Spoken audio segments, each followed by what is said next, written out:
To introduce, the Sculk are a collection of blocks that are found in the deep dark biome far under the surface of Minecraft. The Sculk are not like other blocks however, as they function more like sentient life forms, even going so far as to summon their own defense mechanism to fend off predators.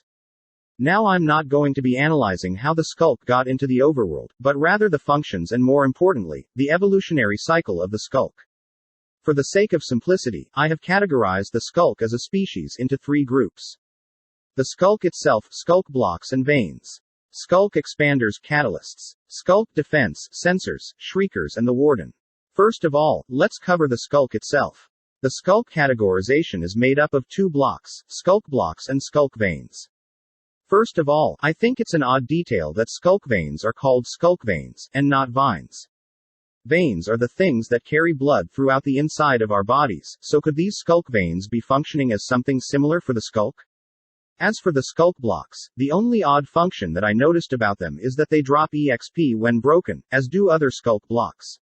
So to conclude, I think it's safe to say that Sculk blocks serve sort of like containers for the EXP and Sculk veins serve to transfer EXP throughout Sculk blocks, although that is a bit of a stretch. Now to cover the Sculk catalysts.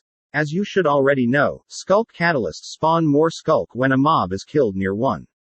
More so, it seems doing this transaction uses soul energy, as after a mob is killed, souls emit from the catalyst. So my conclusion is that Sculk catalysts are very similar to chlorophyll's function in photosynthesis. They collect and convert souls into EXP, which serves as a food source for the Sculk, hence why breaking Sculk drops EXP in the first place. Finally, the last stage of Sculk evolution. The defense mechanism. I feel like sensors were likely the first defense mechanism for the Sculk, as it is similar to the catalyst, but instead of sensing death it senses movement. The shriekers are more complex than the sensors and act as an alerting mechanism, audibly alerting the Sculk to summon a warden. The warden is meant to be a last line of defense for the Sculk, hence its immense strength. Using this information, I'm going to conclude with a theory on the creation and timeline of the Sculk.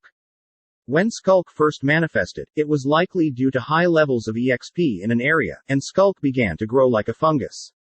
It then evolved to a more efficient way of collecting EXP, through the conversion of dead mobs' souls.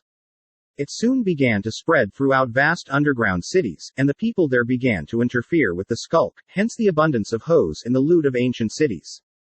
The Sculk then evolved to better defend itself and the people had to resort to magic and wool blocks to stay safe. However, the Sculk outlasted the civilization and has now spread like wildfire throughout Minecraft's deepest caves.